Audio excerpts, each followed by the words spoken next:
Bienvenida. ¿Cómo estás, Edna? Buenas tardes.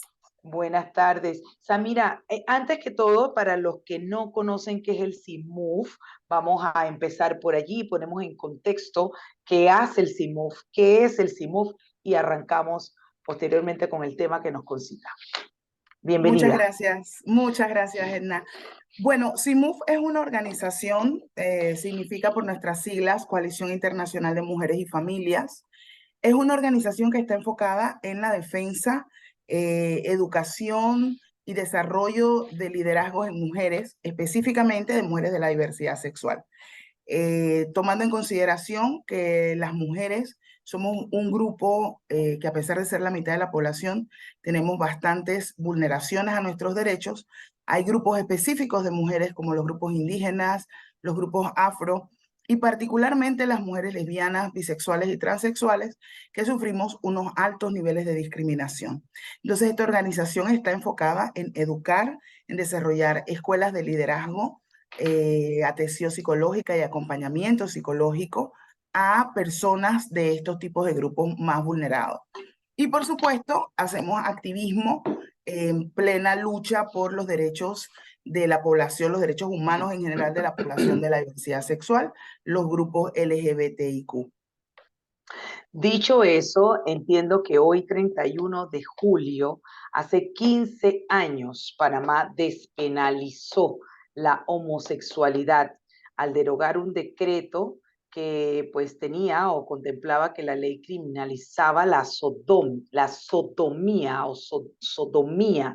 La Eh, sodomía, sí. Sodomía, exacto. Cuéntanos esto qué representa o qué ha representado para los derechos humanos, sobre todo para el país. Bueno, mira,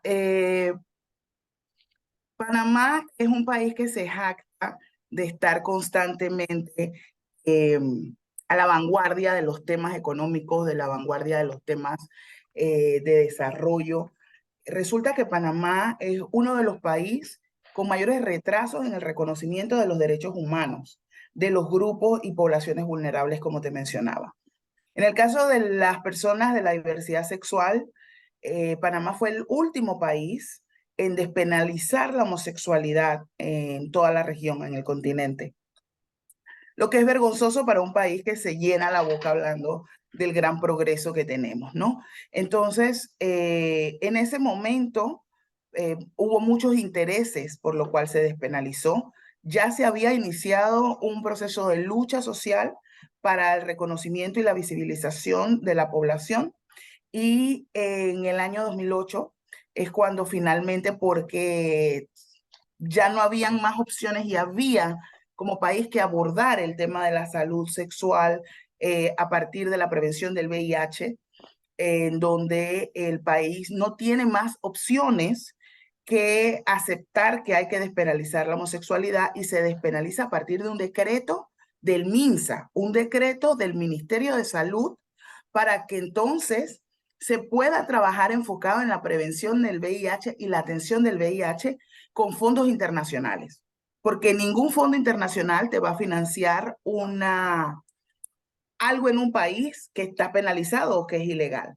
Entonces, Claro, ahí vemos cómo muchas veces las personas no entienden y dicen, no queremos que nos impongan cosas de afuera, pero es que esas cosas de afuera no se trata simplemente de antojos, sino hacia dónde apuestan los indicadores de desarrollo humano, hacia dónde apuestan el desarrollo sostenible de la salud, de la educación, porque hablamos del desarrollo sostenible, pero ¿cómo se traduce eso en personas? Se traduce ujú. en sistemas educativos adecuados y de calidad, en sistemas de salud adecuados y de calidad, y la población específicamente homosexual no estaba recibiendo esa atención frente a una pandemia como fue en ese momento la pandemia del VIH.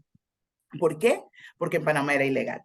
Entonces, una vez eso se despenaliza, comienzan a haber nuevas organizaciones también, comienza a haber mayor visibilidad. Sin embargo, el hecho de que eso se haya despenalizado 15 años después no ha generado mayores leyes o políticas públicas a favor de la población. Muy por el contrario, las voces fundamentalistas, las voces conservadoras antiderechos están tomando una fuerza alarmante. Y mucho más porque ahorita, aún 15 años después de haber despenalizado la homosexualidad, la Corte ha dictado un fallo en donde plantea directamente que el matrimonio es una aspiración y no es un derecho humano. O sea, tenemos el descaro como país de decir que el matrimonio no es un derecho humano. Eso está contemplado en la Carta de los Derechos Humanos, la Declaración Universal, artículo 16. El matrimonio es un derecho humano. Aquí estamos hablando de una figura legal. Entonces, ciertamente, a pesar de que el decreto del Ministerio de Salud es el que despenaliza la sodomía en ese momento, que es la homosexualidad, aún hoy es ilegal que las personas homosexuales o lesbianas o transexuales podamos donar sangre en un banco de sangre. Es ilegal. Si yo digo que soy una mujer heterosexual, no pasa nada. Pero si digo que soy lesbiana, no me permiten donar. Si digo que soy homosexual, no me permiten donar. Y a las personas que se les nota, digamos, entonces hay todo un tema de prejuicio y de perfilamiento con la población, entonces no podemos donar.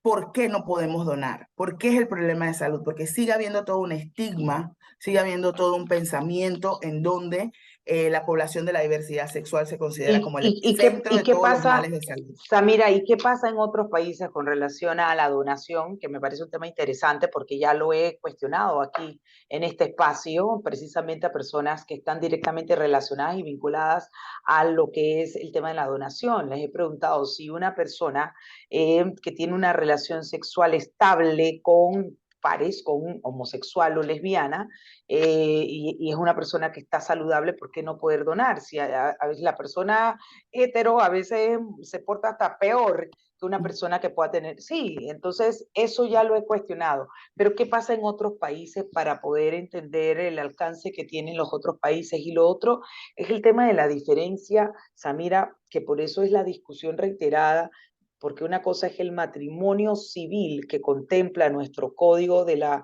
familia, el código civil incluso, y otra cosa es el matrimonio igualitario, que ya hemos hablado incluso que hay que hacer toda una serie de modificaciones, no solamente al tema este de la despenalización de la homosexualidad, sino también una transformación al código si se quiere llegar a ese paso.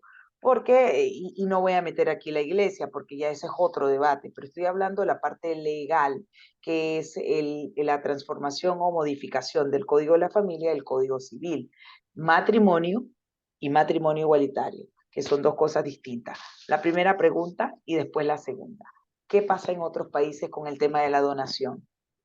Ok, mira, dijiste varias cosas interesantes. En otros países en donde no es penalizada la homosexualidad, en donde es legal el reconocimiento del matrimonio igualitario, las adopciones, se reconoce a las familias. No hay un problema con el tema de donar sangre, pero no hay un problema de donar sangre independientemente de si eres homosexual, si eres heterosexual. No estamos hablando de un tema de fidelidad en la relación. ¿Quién se porta peor o quién no? Porque cuando yo digo soy heterosexual, no me preguntan si soy promiscua. Te preguntan cuántas parejas has tenido al año y después de eso lo que te hacen son una serie de exámenes y a partir de esos exámenes es donde tú puedes saber si tienes o no alguna infección, alguna enfermedad, alguna debilidad, la hemoglobina baja, lo que sea, porque hay muchísimos marcadores que no permiten que las personas donen sangre. Yo, por ejemplo, no puedo donar sangre porque nada más de ver la aguja me da un pasmo, se me baja la presión y tengo las venas muy delgadas. Entonces, yo no puedo donar sangre por una condición física. Eso ya lo sabemos a partir de exámenes que me hicieron. Pero si yo digo que soy lesbiana, ni siquiera me hacen los exámenes y me dicen, usted ya no puede donar sangre. No importa si eres la persona más casta del mundo. Entonces, no Claro, pasa por la fidelidad o por la no fidelidad o por la cantidad de parejas sexuales, que sí es una pregunta en el documento. O sea, el asunto, si tengo varias parejas sexuales o no, o más de X cantidad de parejas sexuales, no es el problema. El problema es mi orientación sexual o mi identidad de género. Entonces, ahí sí hay un sesgo claro sobre la discriminación. Esto no sucede en otros países. No mientras tenga que ver con la ley. No significa que porque se legaliza el matrimonio o se despenaliza la homosexualidad, automáticamente la gente va a tener un cambio de conciencia. La verdad es que los procesos sociales toman tiempo, son procesos que demandan muchísima educación, muchísima apertura, pero por suerte las nuevas generaciones ya vienen, como siempre digo, con el chip de gluten free y reciclaje, y ahora pues derechos humanos con una visión mucho más amplia, con un Totalmente, reconocimiento, sí, que en mi época seguro sí, no era posible, totalmente. Ni seguro siquiera que te no era posible. permiten, sí, ni siquiera te permiten señalizar, juzgar absolutamente. Y pues con una naturalidad inclusive toman este tema respetando pues los derechos de los, del grupo LGBTQ, siempre se me olvidan los otros, Sí, más, LGBT, puedes decir el más, porque justamente el más perdón, sí, incluye las otras orientaciones, las otras identidades, porque también desde la sociología las personas tienen el derecho a nombrarse como quieran, pero básicamente lo importante aquí es reconocer que hay orientación sexual e identidad de género, no es lo mismo necesariamente. eh, pero vamos ahí a lo que mencionas de los conceptos, el concepto matrimonio, que era la segunda pregunta que me hacías. El matrimonio es el matrimonio. El matrimonio es una figura legal que en sí, un país, en el caso de Panamá, se realiza mediante la firma de un contrato, un documento legal que es regido por un juzgado, una jueza o un juez de familia, una persona delegada del tribunal electoral. Van, se sienta la pareja o no se sientan, van, les leen algo y lo firman. Esto es un acto simple que se realiza y luego viene la boda religiosa, musulmana, hebrea, Hare Krishna, católica, el rumbón y la ceremonia realizada por una persona, un líder o lideresa de fe de esas personas y parejas. Eso es una cosa individual, porque incluso dentro de la población, las personas creemos en Dios, pero tenemos relaciones diferenciadas con Dios y tenemos religiones distintas y tenemos creencias distintas, porque este es un país plurirreligioso, no hay una sola religión. Entonces, así ¿qué es lo es. que nosotros queremos como población? Que ese papelito que firma todo el mundo, a nosotros también nos dejen firmarlo. Porque cuando van a la aseguradora, cuando tienen que ir a ASA a reconocer a su pareja y decir es beneficiaria, no les piden el acta de la iglesia de la boda. Les piden un certificado de matrimonio que expide única y exclusivamente el El registro Tribunal civil. Electoral, que es el que reconoce los matrimonios, no la iglesia ni católica, ni evangélica, ni musulmana, ni hebrea. Esos son cuestiones de fe. La fe es personal, la fe es variable, la moral incluso no es una, son distintas. La moral que tienen los grupos musulmanes no es la misma moral que tenemos los grupos católicos, cristianos, hebreos, y vivimos en el mismo país. Entonces, incluso dentro de los grupos religiosos no es lo mismo un hebreo relajado, digamos, que están los hebreos ortodoxos, ¿no? Y no porque una persona sea musulmana va a ser talibán. Dentro de las mismas religiones hay diferencias. Entonces, Claro, eso es un problema personal. ¿Qué queremos nosotros? Que el mismo, exactamente el mismo derecho legal, el reconocimiento legal que da el Estado para garantizar los derechos que reconoce el Código de la Familia, el Código de la Familia. Yo quiero que reconozcan que esta persona con la que yo convivo, con la que tengo hijos, con la que he criado a mis hijos o yo he criado a sus hijos, es mi pareja, es mi familia. Porque en el Código de la Familia incluso reconocen al padrastro, a la madrastra, como parte de los vínculos familiares. ¿Sí? Pero acá me van a decir, no, no, porque no es hijo tuyo, pero bueno, yo soy su madrastra, vamos a ponerle el nombre para que sea más comestible, más tragable para la gente. Aquí no estamos hablando de religión, nadie claro, quiere casarse por la religión ajena. Nosotros tenemos muchísimos LGBT que son musulmanes y no se van a casar ni por su religión ni por la católica. Así es. Ellos Mensaje solamente final. quieren un papel. Así es, Samira. Mensaje final que el tiempo nos alcanzó dentro de este pues, día en que se cumplen 15 años de despenalización de la homosexualidad. ¿Con qué mensaje cerrarías?